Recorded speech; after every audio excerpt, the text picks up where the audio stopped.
New Thought Media Network. We are a global broadcast network of positive music, media, and entertainment, inspiring humanity's evolution along the journey of enlightenment and creating a world of love, peace, empowerment, and prosperity for all. New Thought Media Network. Positively inspiring.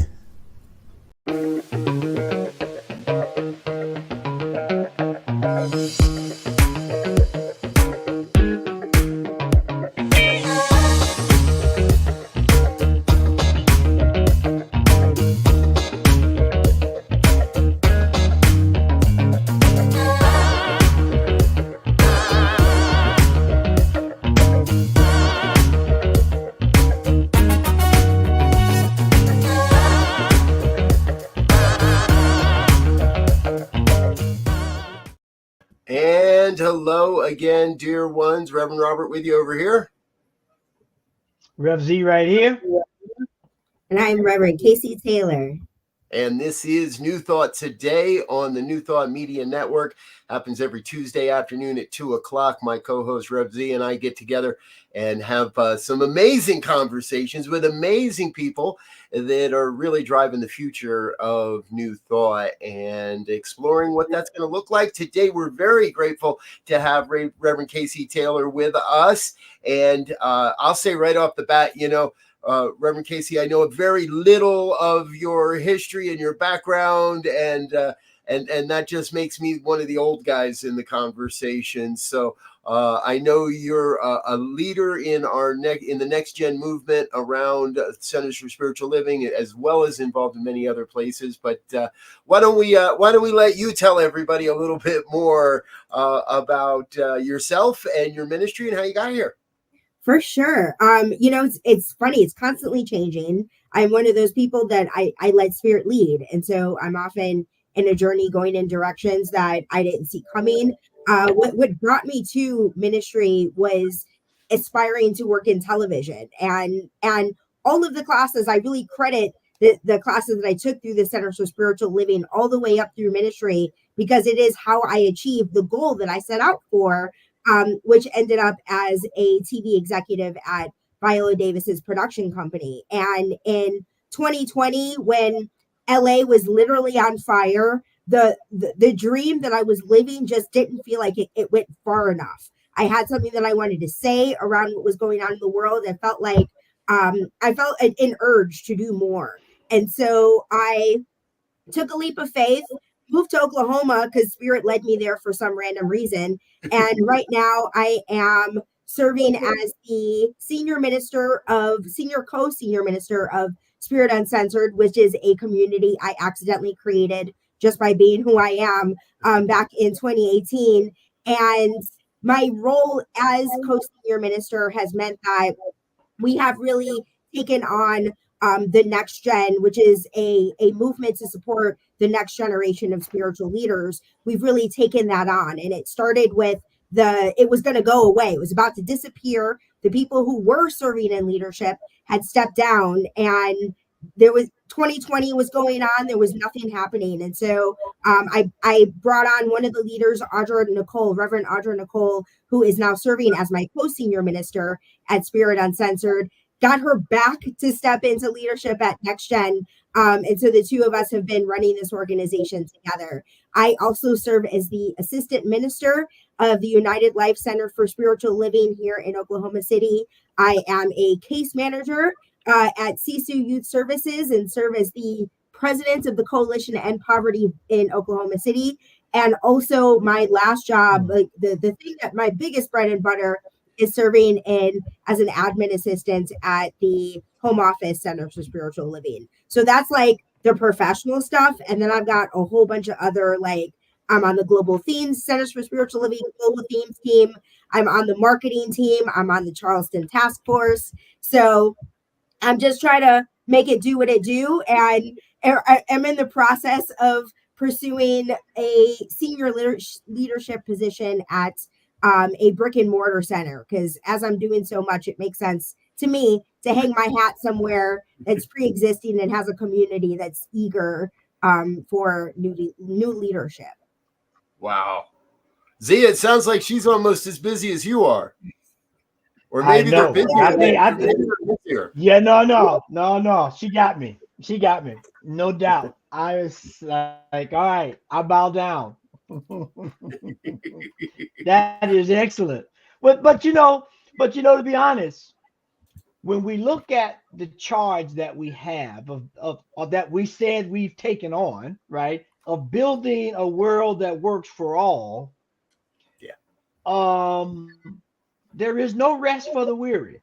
And as they always say, if you want to get something done, you give it to a busy person. Because if they take it, they're gonna figure out a way to make it happen. And so that's key. And I all honors and props, because that's what it's going to take. I'm doing my best. Delegate. That's my secret. I don't do it alone. Yes. and I love and so Casey, I've got to ask, because having done it the other way around myself, meaning being in a pulpit ministry, starting a pulpit ministry, candidating for various communities, being with numerous communities, and then finding special focus ministry, it seems like you're traveling the path the other direction and moving from focus ministry to a pulpit ministry. And Spirit Uncensored, I'll tell you, has been an inspiration, because I watch what you've all been doing in Spirit Uncensored, and I think it's really important. We've had Audra Nicole on a couple of shows as well, so we know Audra. Tell me a little bit, what is it that what happens to Spirit Uncensored as you move into a bit more of a pulpit realm?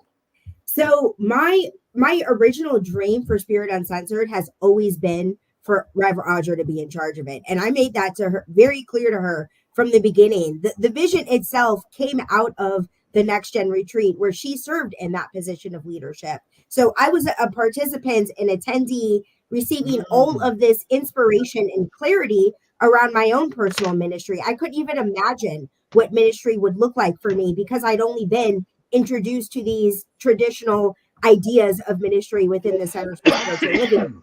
So Spirit Uncensored was really born out of my experience of people at that retreat using curse words freely through prayer. And I was like, yes, this needs to exist. People need to have a place where they know that they don't have to censor themselves in spiritual community. And so it started, I'd already started a plan to have a monthly event. In my mind, it was going to be a book club. I didn't have any sort of grand vision for what it was. And so as I said, I just let Spirit lead. And at our very first event, Amy Steinberg performed, and she was performing at that Next Gen retreat. I met her there. Spirit called her to serve in support of us by agreeing to perform at our very first event. We had 65 people there. There were teens that said, hey, I would love to represent Spirit Uncensored at teen camp. And I said, well, what kind of jerk would I be to tell these kids, you find someone else to take you to church camp? I'm too busy, And so I just found myself in a position of senior ministry. It was not my intent. My other co-founder, we were in this together. And after that first event, he was like, no, this is not what I agreed to do. I'm going to step back and let you take care of this the way that you want to. So I was feeling underwater with the whole thing from the very beginning. And I was looking to Audra, and Audra was providing support for me every step of the way. So in my mind, she has always been the right person to be in charge and serve in leadership at Spirit Uncensored. And I am so grateful that things have unfolded in her own ministry. I wouldn't say I sabotaged those things, but I would say all along I've been saying, this is here, and you get to be seen. You get to just have this organization that was designed for you, with your voice involved every step of the way. She was on the board for a couple of years, so she knows what I've been doing all along. And she knows this work better than I do. She organized these retreats and served as lead of these retreats for 8 years. I just was on this last year for the first time, and she was dragging me along every step of the way. So I really, she is the right person. I cannot make that clearer. And I'm grateful that I had this, what I call a spiritual playground, to hone and develop my own voice and confidence, so that when I step into ministry in a new traditional path, I've already gotten all kinds of experience of doing things my way, so that I know who I am, and I get to take from that what works for me, and go in a different direction because it's a different context. So yeah, so that's full, because as we look at the traditional idea of what a church, spiritual center, mosque, synagogue is for young people, more acutely, how do you see? I mean, what you're doing. How do you see?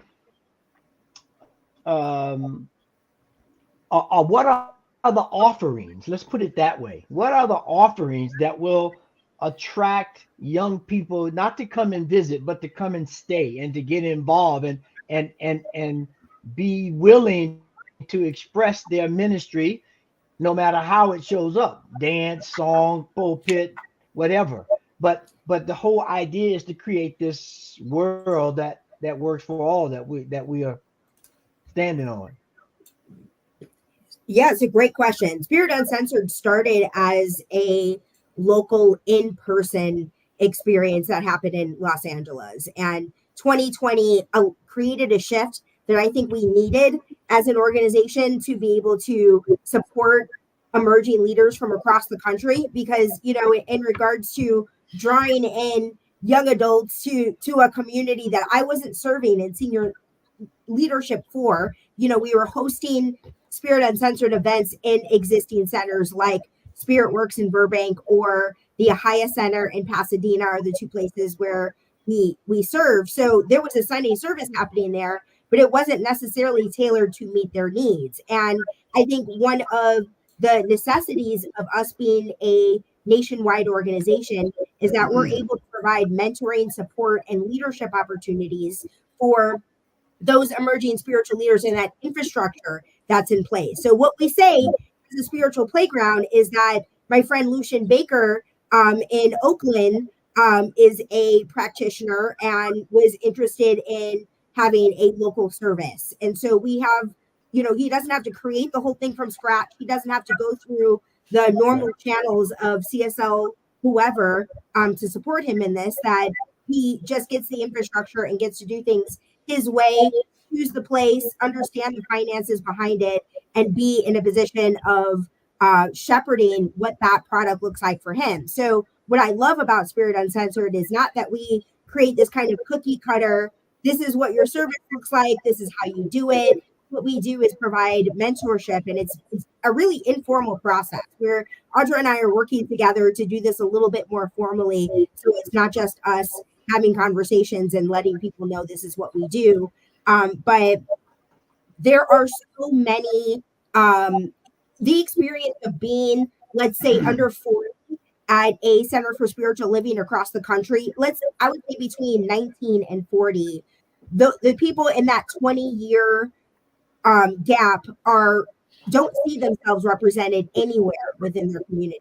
So that isolating experience, when we get to have a next gen retreat, an annual next gen retreat, we get to bring them all together. We just did it this year in October at Camp Cedar Ridge, and it was a truly exceptional experience. There has not been a live next gen retreat since 2019, and so the kind of people that show up, the energy and interest and necessity for it really felt front and center this time around. And I think partly because it hadn't happened in a while, and also partly because post COVID, people were really aching for that personal connection. And so this experience was really great, and us in an opportunity to meet emerging leaders all over the country, provide them with that infrastructure to support them. And each person has their own vision. So, for instance, one of the things, our first weekly service that we had through Spirit Uncensored, Audra came up with it. It was called RAP, raw, authentic conversation. And the basic premise was we asked two questions: how you be, and what does today's theme mean to you? And the theme was either the Centers for Spiritual Living theme of the week. One year I created brand new themes. And one of the reasons I'm on the Global Themes team is I felt like the themes were never going to reflect who Spirit Uncensored was. And I thought, well, why don't we just join the team so that the teams do reflect who we are as an organization, that incorporates our voice. And so I've been on the team for the last 2 years, and me and Rev Chris, Ashley, and Ryan Pulley are the people under 45 in this crew. And we've shifted the global themes, I think, in a way that's been a little controversial. And I'm grateful for the fact that Home Office has really stood in support of diversity of voice. It made it very clear that there's a lot of value in having diversity, and are just holding space, holding the container, and allowing ministers to have really important conversations that need to be had. Yeah.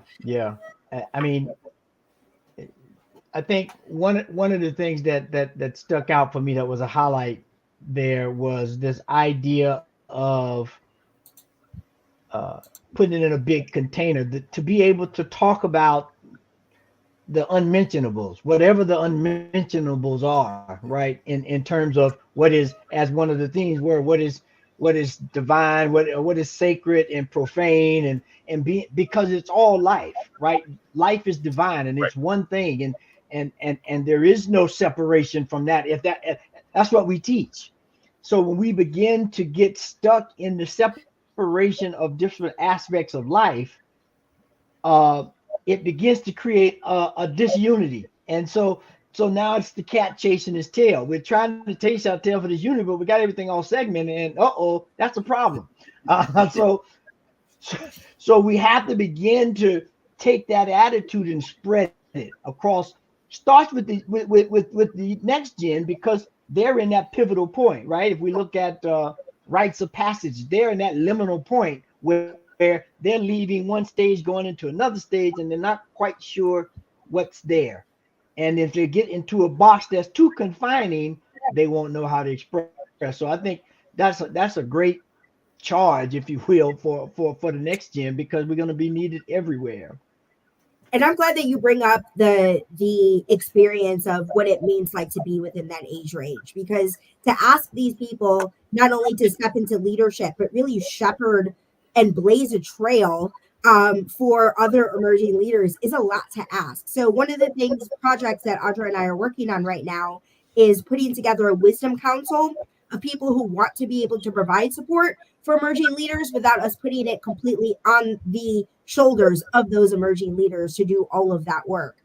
So we're going to have, we're planning a meeting in February. The Spirit Uncensored website will have information on when that is and how to connect, that everyone will be invited to participate in the conversation about how to be more supportive of the next generation of emerging leaders. Yeah. Well, I love that. One quick thing, Robert, is that I love that because that sets the stage, if you will, for the ultimate idea of a community where each member of the community has a role. And when you get to the wisdom keepers, those who think they can still play, but they can't really play, they sit on the sideline and they start giving some information about, okay, this is how that can happen. I know you got your own thing, you got a different ecosystem, but this thing happens. I don't care when it happens or what ecosystem it is. So be aware. And then, you give some parameters and say, hey, go do your thing. We'll watch from the sideline. It's what a world that works for everyone looks like, is that we are all involved in supporting one another and standing on each other's shoulders and not putting each other in fragmented boxes. I think Rev Z is trying to be Coach Prime of the New Thought movement. I'm not sure here. That was deep, Robert. But I wanted to say, I wanted to join in on this part of the conversation, because the Next Gen Retreat, and I forget what the first word was, but every minister in CSL is having the conversation around the term AF. And for me, it was really, really enlightening because I got to witness my own responses to that, my own reactions to that. And I get to, and here's what I love about having young people, younger than me, and people involved in leadership is I don't have a choice but to look at where maybe I've gotten kind of old, where I've gotten locked into my older perspective of looking at it. And most importantly, I think as well, is I really get to see where my colleagues are digging in their heels and which of my colleagues are willing to have a different conversation. And I think that's a huge part of what we see coming from both Spirit Uncensored, from your ministry as a whole, Casey. And I'm going to stand behind it and say, I maybe don't understand, but I'm going to stand behind their right to do it, to say it, to be that, to go there. And that's been really refreshing, because having been new as a minister, there can be a lot of pressure in this movement to do it the right way, to not embarrass the organization, to not embarrass the movement. And the organizations are built with people that have been doing this a long time. So again, we have some of that older consciousness that tends to tell us what should be and what shouldn't be. And I don't see it as rebellious. I see it as progressive. And so applauding you in all of that you get to be leading the charge as you're progressing, all of us, actually.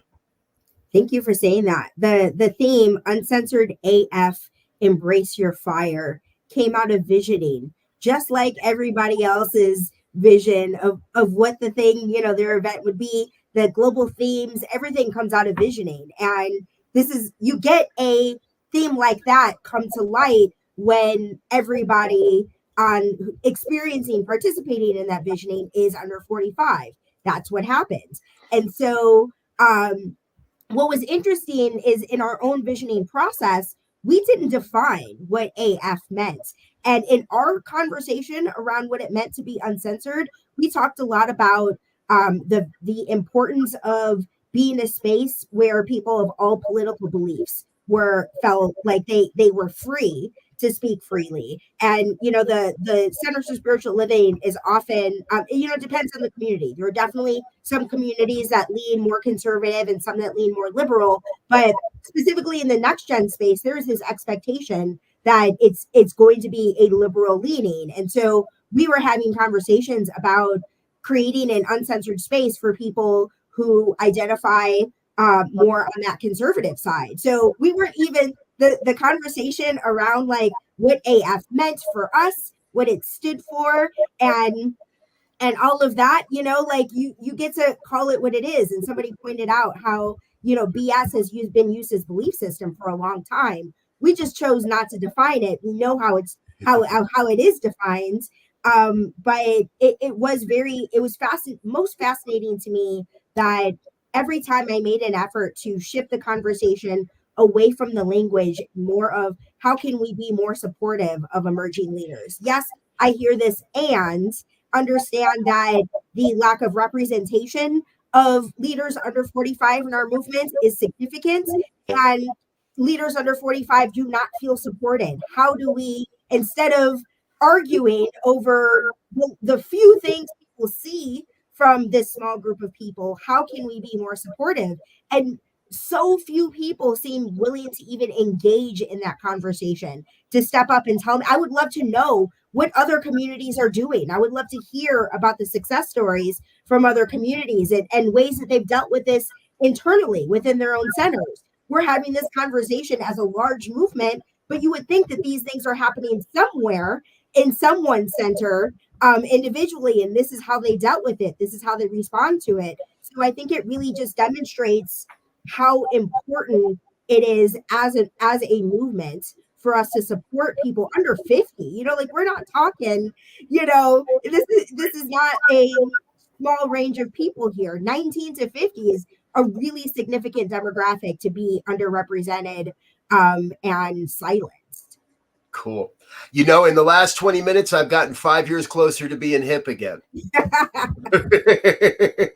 Because earlier you were defining 19 to 45 and now 19. And then I agree. And my point in that is that it is flexible.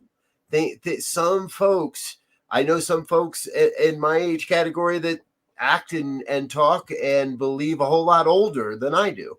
And I know some that act well, now I think I'm the one that acts the youngest out of all my peer group. But when I was going through ministerial school, yeah, I graduated ministerial school at 45, and that was considered young to be coming out of ministerial school at 45. People didn't, that I was still one of those. Now, obviously that's been 10 years and we're shifting that number to a younger and younger age. And I think that's really, really important. I'll tell you, I'll just say it right here. I'll give you one of my votes. I got a few from this ministry, right? And perhaps that's one of the ways we can best support the next gen and younger generations is as ministers, for those with pulpits and those without, consult the younger members of your congregation on who and what we're voting on. I know that the teen group has like 7 or 8 votes and wields some power, and our organization, Centers for Spiritual Living, it's not that large that 7 or 8 votes cannot sway a decision or a conversation. And so maybe we need to get something on the ballot. I'm getting political. What's going on? Z, you dropped off. I got political. I'm sorry. We need to get the young gen some votes is what I'm saying. We'll work on that. I hadn't thought about it. I've never been a voting delegate before, so it's not even on my radar. Okay. Well, we're going to put it on your radar. I appreciate it. I'll take it. Absolutely. Hey, folks, we're going to take a real quick break, let a couple of our sponsors say hello and let you learn a little bit more about some of the things that we're doing here around the New Thought Media Network. We'll be back in just a couple moments. Please don't go away. Share and like with your friends and family. Let others know what we're doing here. This is New Thought Today. We'll be back in just a moment. Enjoy.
And we're back on New Thought Today with the New Thought Media Network. Rev Z is having some problems, some technical difficulties, but we are here with Reverend K.C. Taylor.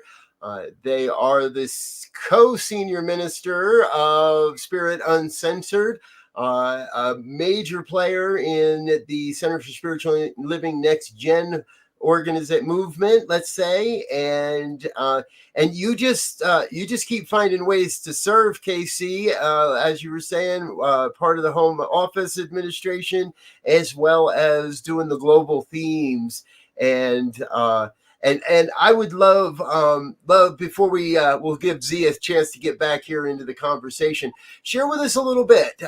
For those that maybe don't know, the global themes are well, just that. It's a theme that Centers for Spiritual Living puts out for all of its ministries each year. It's been going on for a number of years now, actually, since Edward started it. And over time, it's evolved and been handed over and handed back and handed over, and different people are involved in creating this each year. You had a hand in it last year, and my understanding is you're going to continue through into this next year. Tell us a little bit about what it's been like to be a part of that and a player in that part of the organization of the movement. Yeah, I was first invited to serve on the Global Themes team when there were 52 contributors that year. I believe it was for the 2021. So every week was a new person, and you were invited to work with the other people in your month to just help ensure some level of continuity. So yeah, it was 2021 that I did 1 week. And then for 2022, the model was changed because it's a lot to wrangle 52 contributors, I imagine. I'm sure the intent was about diversity of voices, but there was just a lack of cohesion and just a lot to wrangle and figure out. So Jeffrey Kealoha was the person who led that one. And then he turned leadership over to David Robinson, and Karen Wilson was her name at the time. I believe Karen Einhaus is her name now, her new married name. And so for the 2022 year, our theme was Live Out Loud. We're living in it now, 2023, Live Out Loud. And Love Out Loud was my theme for September. And I also was involved in that November month that Rev Elzia mentioned earlier. I might have been backstage of the mundane, the sacred, the profane. Oh my. And the process of that really starts simply with visioning. And what I've been hearing about visioning really throughout the movement, I don't care what team you're on, the themes that come up really consistently around what to let go of is the way things have always been done. And at the same time, the way things have always been done persist. And so what was interesting for me about the 2023 year, which is 2024 coming up, is there was a real challenge to that. You know, it was acknowledged that we said that we're letting go of all the things that came before, or doing things the way that we've done them before. And the 2024 theme is a grand rising, and it comes out of this greeting that Black folks and young people often use. Instead of good morning, it is grand rising. And most of the people on the team had not heard of this greeting before. And we talked about how when the majority of the ministers in our movements aren't going to understand something like the annual theme, do we shirk back? Do we hide from it? Do we do what we can to make the traditional ministers feel supported? Or do we want to push the edge a little bit? Do we want to actually do what Spirit is propelling us to do, which is to let go of doing things the way that we've done before and really embrace and celebrate marginalized voices, which was part of what is to be embraced, is marginalized voices. And so it was really wonderful for me to witness the conversation take place around how important it is for us to honor the vision that came through, to honor the discomfort that people on the team were addressing and feeling, and move through that and recognize the beauty of that experience. And that's what this is all about. Creating a world that works for everyone requires that we talk about things that make us uncomfortable and find ways to navigate these conversations in a way that is spiritual, because that's what we're doing. That's what it's all for. So that's what it's been. And it's a lot of work. So I don't know if I'm going to be on the 2025 team. I'm still sitting with that one. But I do feel like, you know, the fact that the themes that I've been associated with on these years have been really, you know, like what came through me through visioning was Grand Rising, and that is the annual theme for 2023. Well, So I do feel and, of a call, you know. Well, one of the good things that I hear there, a couple of things. The first thing is when I listen to you describe that, it reminds me of the dawn of civil rights and all of those things, where the young people came in. They were trying to figure this out, and they came in and say, "Hey, here it is." And because of the disruption that was made, a lot of those people were looked at and labeled all kinds of things, and we'll just leave those things where they lay. But when you later on you look to see, John, oh my goodness, John Lewis. When you see John Lewis when he was in SNCC, and then when he was in that, and you see this transformation of what has to happen when one age, if you will, begins to lose ground to the other age.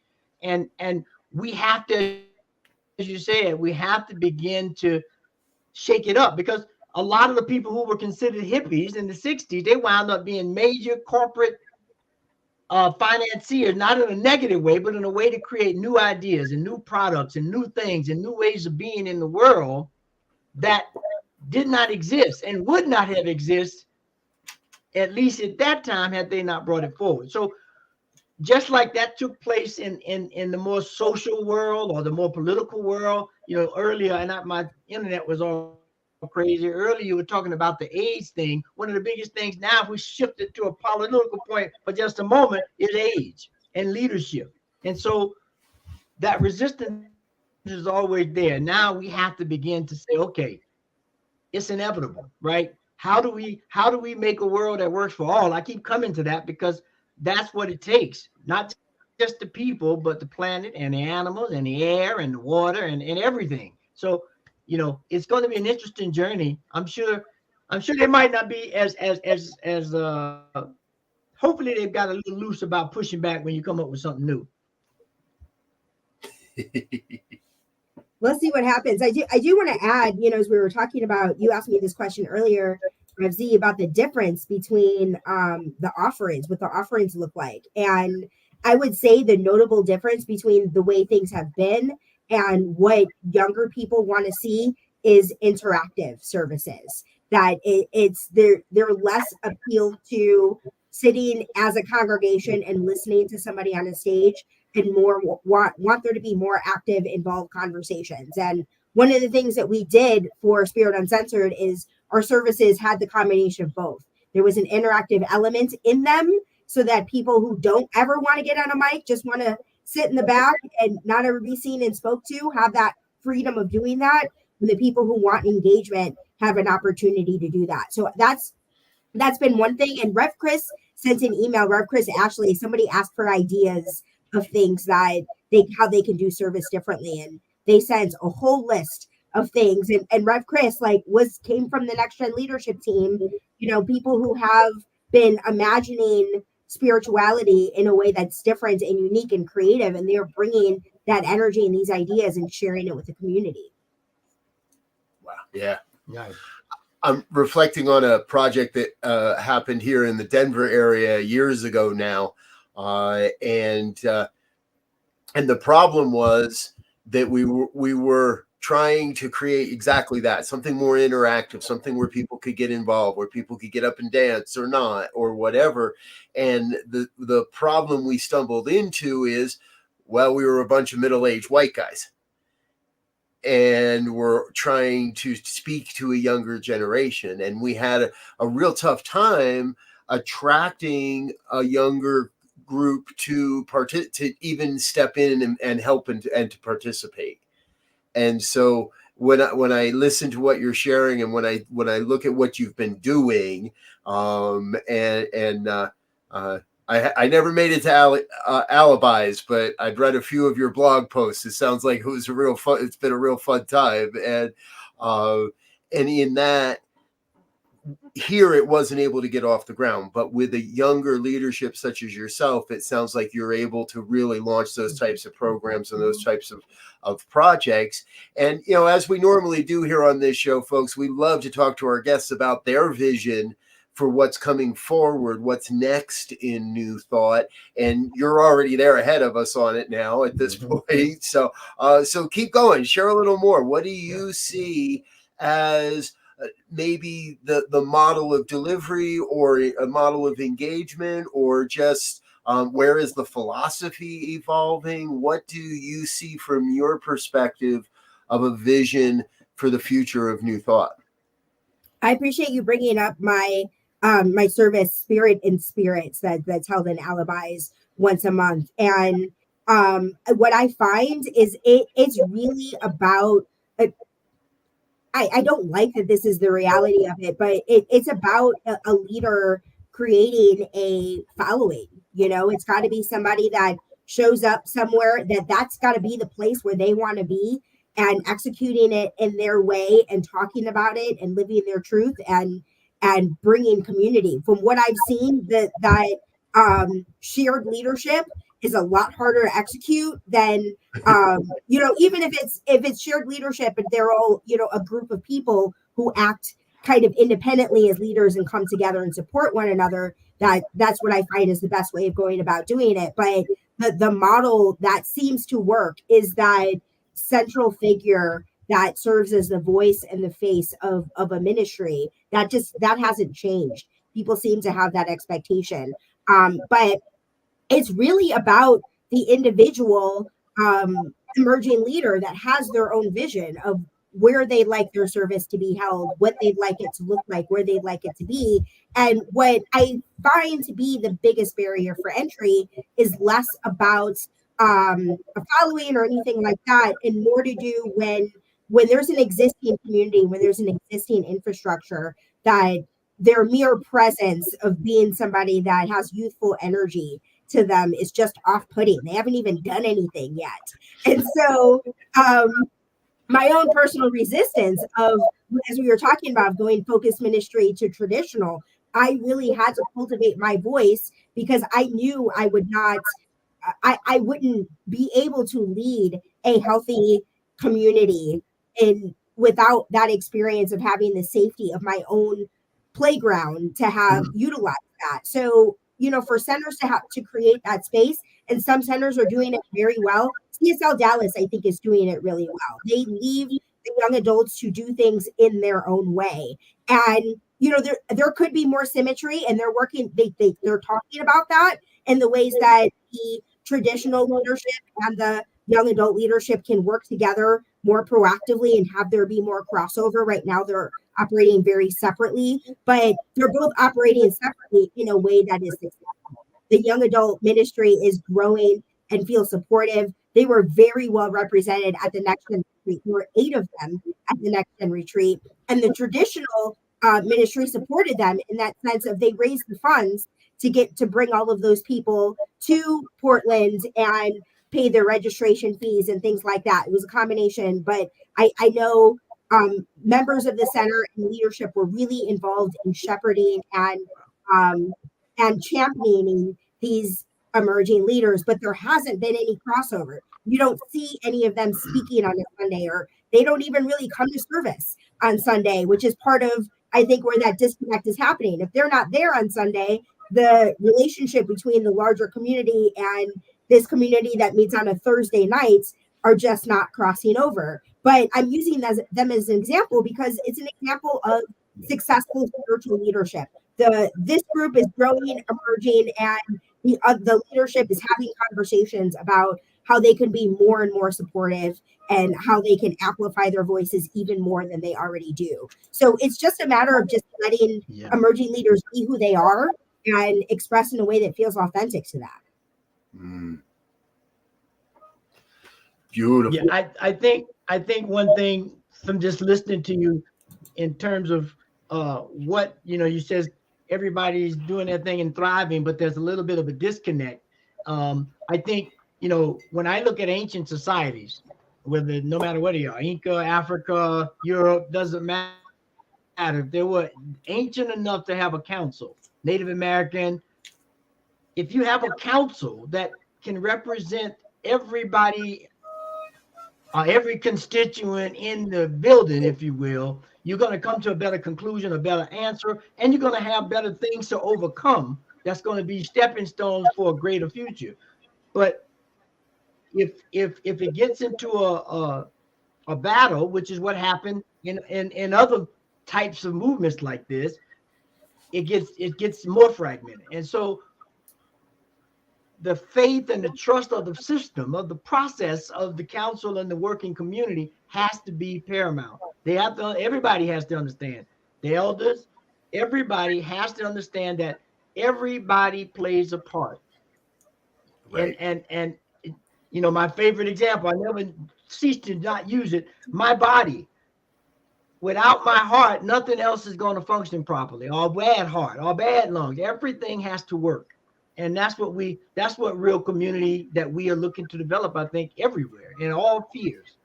I really appreciate you bringing up the elders, because one of the things that's on my mind right now is I'm teaching from Whence We Came, and that the material was written by a white man, and the majority of the writers are white men, and we've got one white woman of Emma Curtis Hopkins.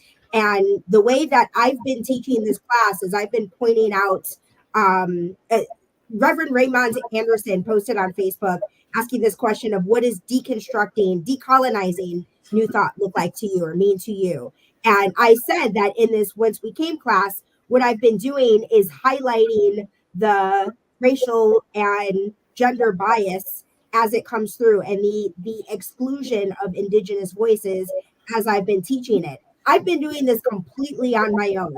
There is no nothing included in my teacher workbook about how to do this. And I'm not saying this as a criticism.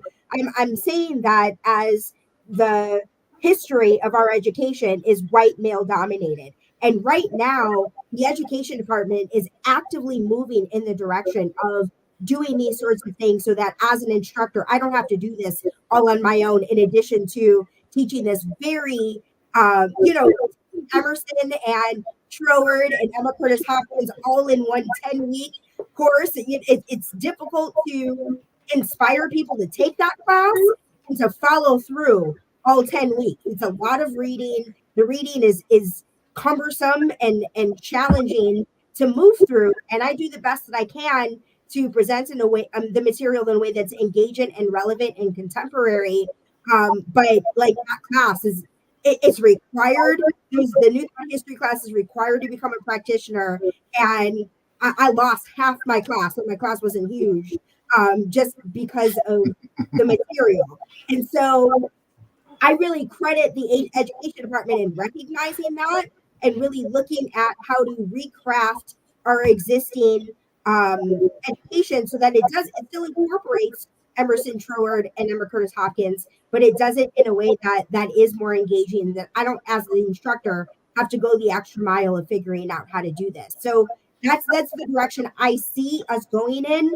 And working at home office, like I really just have to credit this is a really strong team that's in place. I've never worked there before the current team that's in place now, but this is a group of people that their hearts, their minds, their intentions are all in the right place. They're doing a lot. There's a lot of work for a very small team. But I think they're going about it in a great way.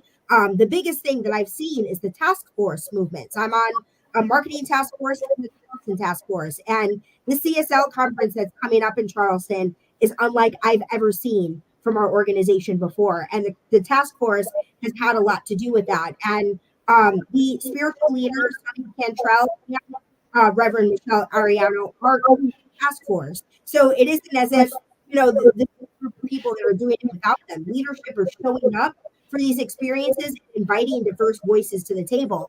So I've been invited to participate in ways that I've never been invited before.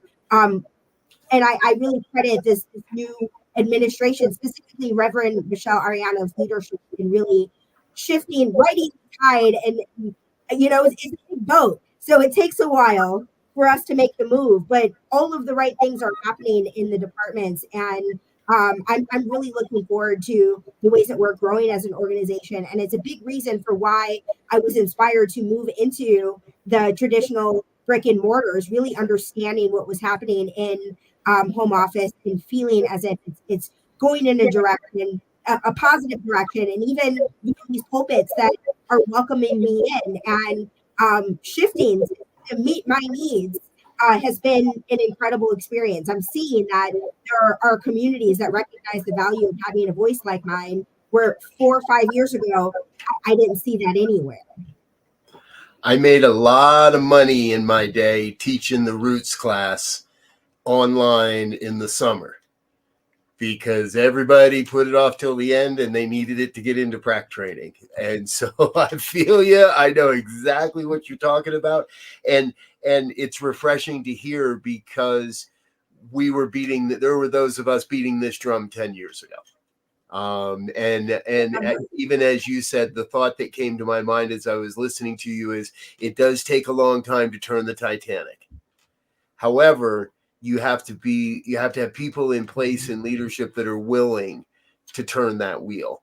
And it definitely feels and sounds like we've gotten to that point where there's some wheel turning happening and we're moving in the right direction. So that's what I'm seeing. And I'm grateful to report it because I was the number one skeptic of this organization. So to go from a skeptic to a cheerleader in less than 3 years is really significant for me. You might need to teach some of the rest of that us because I know a few that might kind of challenge you on that number one skeptic place. There were more than a few people claiming that spot. So I didn't even affiliate until 2 years ago. And you know, Robert and I go Z. And Robert and I were meeting yesterday, and we talked about the same kind of thing in terms of the time commitment, and it's an academic challenge, right? To figure out how do we cover the material or the essence of the material, and not have the so long, so that in today's world people are not committing to 10 weeks. Fortunately or unfortunately, however you want to look at it, but there's the edge of the sword that says we understand the timetable, but we also understand the importance of knowing how to use the scalpel when it's time to use the scalpel, and you can't get a butcher knife, right? And so that's the rub. How do we begin to create educational points that allow all of that to happen? Now we know there are no shortcuts in reality, but we can speed up the process. And so that speaks to me that we have to understand what process is and what system is and begin to figure out, and it's gonna take some bumps and bruises, but to figure out the new model of how that works. And you know, that's part of the challenge of creating a new community, right? You just I'm definitely not knocking from the roots and from whence we came. It is definitely it's white male dominated. So I think that shift needs to take place, and I'm grateful that there's movement happening for that shift to take place. So I'm not suggesting that we throw out. It's not about the people who we're studying. They are who they are. Ernest Holmes is who he is. We can't change him. We can't change Trowell or any of those people. But the information that they provided is what we're after, not the personality. That's what happens in larger organized traditional religion. A instructor, a teacher becomes a personified figure. And if you're not careful, you slip into fundamentalism of that thing, whatever that is. And it's not about an individual person. The spirit is here before, after, during, and any other time when we aren't here. So if that's the process that we're trying to lean into, that's where the focus has to be. And that is a conversation for another episode. Right now, folks, we need to take another quick break. Again, let you learn a little bit more about us and say thank you to our donors and sponsors. But we're not done yet. We'll be back in just a minute with more of New Thought Today coming up after the break. It's our final thoughts. Stay tuned. Please help us say thank you to our organizational sponsors, including the Hepperlin Foundation, Affiliated New Thought Network, International New Thought Alliance, Science of Mind Archives and Library Foundation, Center for Spiritual Living Denver, Center for Spiritual Living Midtown, New Thought Philadelphia, Planned Happiness Institute, Summit Center for Spiritual Living, One Heart Retreats, Center for Spiritual Living on the Lake, Unity Spiritual Center, Kitchener, Om Center for Spiritual Living, La Mesa, Satya Center, Center for Spiritual Living, North Jersey, Unity of Savannah, and Center for Spiritual Living, Seattle, as well as all of our individual donors. Thank you for making New Thought Media Network a place to be. Please come be you. And remember, like, share, and subscribe. New Thought Media Network, positively inspiring. Yes, thank you to all of our organizational sponsors and individual donors. It is thanks to people like you that we're able to share this New Thought message out into the world and have these great conversations, create this amazing content for an enduring audience. I trust the kids in the future will look back on this and say, wow, something was happening there. We'll have to let them decide whether it was good or what they thought of it. But before we go, first question, Reverend Casey, will you come back again sometime? Absolutely. Right on. As we've been sharing, I feel like you always have a home here. The door is always open, and if you've ever got a project you want to get off the ground in the virtual media world, we'd love to partner with you again on more of that. So. Please do let us know. If you see a show you want to be on, let me know. We'll probably be able to get you on there. Thank you so much. All right, folks, it's time for our final thoughts. Usually I let Reverend Elzia go first, but today Spirit told me to let him have the last word. So I guess that means I get to go first. The thing I heard the most today, and I think is the most wants to be stressed, is it really takes those that have been around to support, believe in, and lift up those that are just getting started. Yeah. And that's not just in the understanding of this, but it's in the actual delivery and the mature development, if you will, or the mature expression of the New Thought movement. So it's up to existing ministries to say, yes, we're going to create a position for a young adult minister. Yes, we're going to send some young adults to retreat. Yes, I said young adults, next gens. We're going to send some next gen folk to the retreat. We're going to put some next gen people in positions of leadership, and we're going to give them a voice and a vote. And I think that's the most important thing out there. So, all right, Rev KC. I really want to piggyback on that and invite people to visit the website, spirituncensored.org, to learn more about how to get involved. If you are interested, there's some way that you want to contribute to the emerging leadership within this movement. Visit our website, send us a message, let us know how you'd like to contribute, and we will gladly embrace your services. And there is the website, folks, spirituncensored.org. I think I had it on a banner. I'll put it back up on the screen for you. All right, Rev Z, final thoughts. Wow. Yeah, man, you put me in that position. So, but I like it because this was great.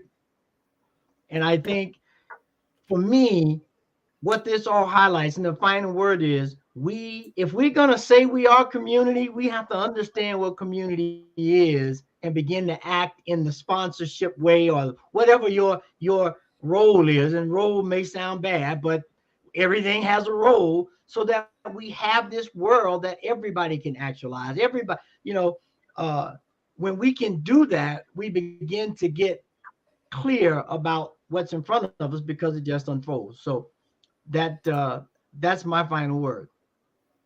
Beautiful. Thank you.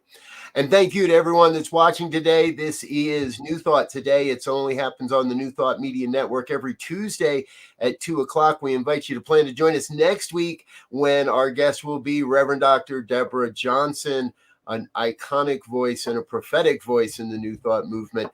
So plan to join us for that again. Reverend Casey, one more time, thanks for being with us and giving up part of your day to be here. We really love and appreciate that, and look forward to having you back again real soon. Me too. Thanks so much. Until next time, everyone's peace and blessings. Peace Bye and now. blessings.